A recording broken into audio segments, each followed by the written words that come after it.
10 मोमिनों को रोज़ा माफ़ है। बिस्मिल्लाहिर्रहमानिर्रहीम। अस्सलाम वालेकुम वरहमतुल्लाहि वबरकातुहू। कुरान पाक की सूरह बकरा में अल्लाह पाक का फरमान है, ए ईमान वालो, तुम पर रोज़े फ़र्ज किए गए हैं ताकि तुम परहेजगार बन जाओ। दीन इस्लाम का एक अहम रुकन रोज़ा है, जिसके बगैर मुसलमानों का दीन नामुकम्मल है। रोज़ा हर बालिग मुसलमान पर फ़र्ज है।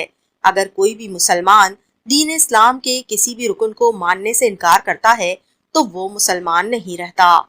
नाजरीन, आज की वीडियो में ऐसे 10 लोगों का जिक्र किया जाएगा जिन पर रोजा फर्ज नहीं, यानी उन्हें रोजा माफ है, उन्हें रोजा छोड़ने का कोई गुनाह नहीं है। ये जानने के लिए कि वो 10 लोग कौन हैं, हमारी वीडियो को एंड तक जरूर देखिएगा। तो चलिए जानते हैं कि वो 10 लोग कौन हैं जिन्हें रोजा माफ है।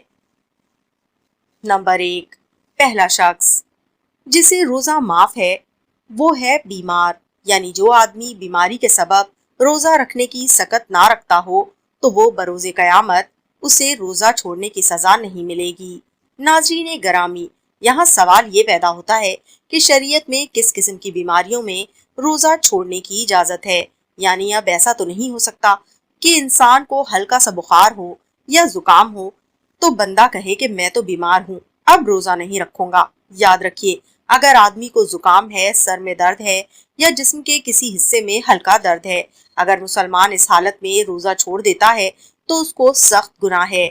यहाँ ऐसे अमराज का जिक्र होता है कि आदमी को बहुत ज्यादा तकलीफ हो, डॉक्टर बीमार को ये कहे कि अगर तुम ज्यादा देर भूखे रहे और प्यासे रहे तो तुम्हारा मर्ज मजीद बढ़ जाएगा, यहाँ तक कि तुम्हारी मौत होने का खतरा है। इस हालत में आदमी को रोजा छोड़ने की छूट है, यानी ऐसी बीमारी कि जिसमें भूखा प्यासा रहना मौत का खतरा है और फिर दवाई वक्त पर ना लेने से मरीज के मर्ज का बढ़ने का खतरा और भी ज्यादा है, तो ऐसे इंसान पर रोजा फर्ज नहीं। इसके बरक्स अगर कोई छोटी सी बीमारी को लेकर रोजा ना रखे तो वो सख्त गुनाहगार होगा। अगर वो छोटी मोटी बीमारी में रोजा छोड़ता है तो उसको बाद में रोजे रखने पड़ेंगे। अगर इंसान को ऐसी बीमारी लग जाए कि उसको यकीन है कि वो ठीक नहीं होगा, ये बीमारी उसे मौत के मुंह में ले जाने वाली है, तो उसे चाहिए कि घर वालों को नसीहत करे कि मुझसे इतने रोजे छूटे हैं, इनका फिदिया अदा किया जाए। रोजों को छोड़ने का फिदिया ये है कि एक मिस्कीन को दोनों वक्त का खाना इतना दिया जाए कि वो खाना खाकर सैर हो जाए। नंबर 2, हामला औरत को भी रोजा छोड़ने की इजाजत है, क्योंकि वो ज्यादा देर तक खाली पेट नहीं रह सकती। वो खाली पेट रहने से उसको या उसके बच्चे की जान को खतरा हो सकता है, तो वो रोजा छोड़ सकती है। इसको रोजा छोड़ने का कोई गुनाह नहीं। यहाँ पर ये बात जानना जरूरी है कि जब औरत अपने बच्चे को जन्म दे ले और सेहतयाब हो जाए तो उसे चाहिए कि वो अपने छोड़े गए रोजों को पूरा करे। यहाँ दूसरी बात यह है कि अगर औरत हामला है तो उसको माहिर डॉक्टर ये कहता है कि अगर तुम रोजा रख लो तो तुम्हारी जान को कोई खतरा नहीं और ना ही तुम्हारे बच्चे की जान को कोई खतरा है, तो ऐसी औरत को रोजे छोड़ने की इजाजत नहीं, उसको लाजमी रोजा रखना चाहिए। अगर वो ऐसी सूरत में रोजा नहीं रखती तो वो गुनहगार होगी। नंबर 3, बूढ़ा आदमी। अगर एक आदमी इतना बूढ़ा हो गया है कि वो कमजोर और बीमार रहता है, उसको इतनी कमजोरी हो गई है कि उसके लिए भूख और प्यास बर्दाश्त करना नामुमकिन है, उसको ये डर है कि अगर मैंने अपने पेट को ज्यादा देर खाली रखा तो मुझे मौत होने का खतरा है, इस बूढ़े आदमी के लिए रोजा छोड़ने की इजाजत है। ऐसे बूढ़े आदमी के लिए भी रोजा अल्लाह ताला की तरफ से माफ है। ऐसे आदमी के लिए फिदिया ये है कि अगर इसमें थोड़ी बहुत ताकत आ जाए तो उसको अपने छोड़े गए रोजों को पूरा करना चाहिए। अगर बूढ़े आदमी को बुढ़ापे ने इतना घेर लिया हो और उसको यकीन हो कि अब मैं ताकतवर नहीं हो सकूंगा, इस हालत में उसको अपने हर रोजे के बदले में फिदिया अदा करना पड़ेगा और उसके लिए फिदिया ये है कि एक को सुबह और शाम पेट भर कर खाना खिलाएं। नंबर 4, दूध पिलाने वाली औरत।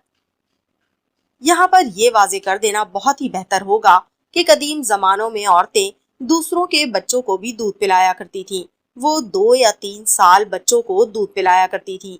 ऐसी औरतों को दाइयां भी कहा जाता था, لیکن اب قدیم زمانوں کی طرح دایا دوسرے لوگوں کے بچوں کو دودھ نہیں پلاتی۔ اس لیے یہاں ایسی ماؤں کا ذکر کیا جائے کہ اگر ان ماؤں کا ڈاکٹر یہ کہہ دے کہ اگر تم زیادہ دیر تک بھوکی اور پیاسی رہی تو تمہارے بچے کی جان کو خطرہ ہو سکتا ہے اور تمہارا بچہ دودھ سے محروم ہو سکتا ہے، تو ایسی عورت کو روزے بعد میں رکھنے کی اجازت ہے کہ جب وہ ٹھیک ہو جائے تو اپنے چھوڑے گئے روزوں کو مکمل کرے۔ نمبر 5، پاگل آدمی۔ جس آدمی کا ذہنی توازن ٹھیک نہ ہو، وہ ہر وقت ادھر ادھر کی باتیں کرتا رہتا ہو، اس کو یہ خبر نہ ہو کہ میں کیا بات کر رہا ہوں، اس کے لیے بھی روزہ نہ رکھنے کا کوئی گناہ نہیں۔ اس کے علاوہ ایسا آدمی جس کو ایسی بیماری ہو کہ وہ اچانک اپنے ہوش و حواس کھو بیٹھتا ہو، ایسے آدمی کو بھی روزہ چھوڑنے کا کوئی گناہ نہیں۔ ٹھیک ہو جائے تو اپنے چھوڑے ہوئے روزوں کو رکھ کر پورا کرے۔ نمبر 6، حیض و نفاس والی عورتیں۔ ایسی عورتیں جن کو حیض ہو، ان پر ایسی حالت میں روزہ رکھنا جائز نہیں۔ نفاس یعنی کہ ایسی عورت جس نے بچے کو جنم دیا ہو اور اس کا بھی خون آنا بند نہ ہوا ہو، اس پر بھی ایسی حالت میں روزہ رکھنا جائز نہیں۔ اگر حیض اور نفاس والی عورتیں روزہ رکھ بھی لیتی ہیں تو ان کو ثواب کے بجائے سخت گناہ ہوتا ہے۔ حیض اور نفاس والی عورتوں کو چاہیے کہ جب وہ پاک صاف ہو جائیں تو اپنے چھوڑے ہوئے روزوں کو پورا کریں۔ اگر ایسی عورتیں پاک اور صاف ہونے کے بعد اپنے روزے کو پورا نہیں کرتی تو ان کے لیے سخت گناہ ہے۔ نمبر 7، مسافر آدمی۔ اگر سفر کی مسافت کی مقدار کم از کم 48 میل یا اس سے زیادہ ہے تو ایسے شخص کو اپنے شہر کی حدود سے نکلنے کے بعد روزہ رکھنے یا نہ رکھنے کا اختیار ہوگا، اور نہ رکھنے کی صورت میں بعد میں اس روزے کی قضا کرنا لازم ہوگی۔ تاہم اگر سفر کے دوران روزہ رکھنے میں سہولت ہے، دشواری نہیں ہے، تو روزہ رکھ لینا بہتر ہے۔ اگر روزہ رکھنے میں دشواری ہے تو اس صورت میں روزہ نہ رکھنے کی بھی اجازت ہے، اور اگر شرعی سفر میں مشقت بہت زیادہ ہے جس کا تحمل روزے دار کے لیے مشکل ہو تو روزہ نہ رکھنا بہتر ہے۔ بہرحال دونوں صورتوں میں بعد میں اس روزے کی قضا کرنا ضروری ہے۔ نمبر 8، ایسا آدمی جس کو جان جانے کا خطرہ ہو۔ اگر کسی آدمی کے پاس کوئی طاقتور آدمی ہتھیار لے کر آ جائے اور کہنے لگے کہ اگر تم نے روزہ رکھا تو میں تمہاری جان لے لوں گا، ایسے آدمی کے لیے بھی روزہ چھوڑنا جائز ہے۔ جب اس کے سر سے یہ خطرہ ٹل جائے تو چاہیے کہ اپنے چھوڑے گئے روزوں کو پورا کرے۔ اگر وہ اپنے چھوڑے گئے روزوں کو پورا نہیں کرتا تو اس کے لیے سخت گناہ ہے۔ نمبر 9، نابالغ بچہ۔ اس بات کا علم ہم سب کو ہے کہ روزہ بالغ پر فرض ہے جو اپنے ہوش و آواز میں ہو۔ نابالغ بچے کو روزہ نہ رکھنے کا کوئی گناہ نہیں۔ اگر کوئی بچہ 10 یا 11 سال کا ہو جائے اور روزہ رکھنے کی طاقت رکھتا ہو تو اس کو چاہیے کہ وہ روزہ رکھے۔ اگر 10 یا 11 سال کا بچہ روزہ نہیں رکھتا تو اس کے والدین کو چاہیے کہ اس بچے پر سختی کریں، اس کو روزہ رکھوائیں۔ نمبر 10، سانپ کاٹ لے یا کوئی ایسا زخم آ جائے یا حادثہ ہو جائے کہ جان جانے کا خطرہ ہو تو ایسی صورت میں روزہ توڑ دینے کا کوئی گناہ نہیں۔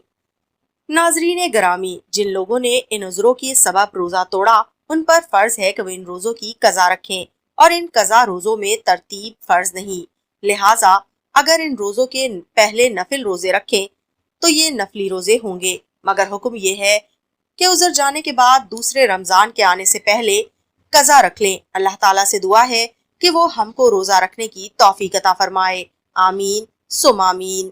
ہمیں رمضان میں زیادہ سے زیادہ نمازیں اور زیادہ سے زیادہ نوافل ادا کرنے کی توفیق عطا فرمائے، آمین ثم آمین۔ دوستوں، میں امید کرتی ہوں آپ کو ہماری آج کی ویڈیو پسند آئی ہوگی۔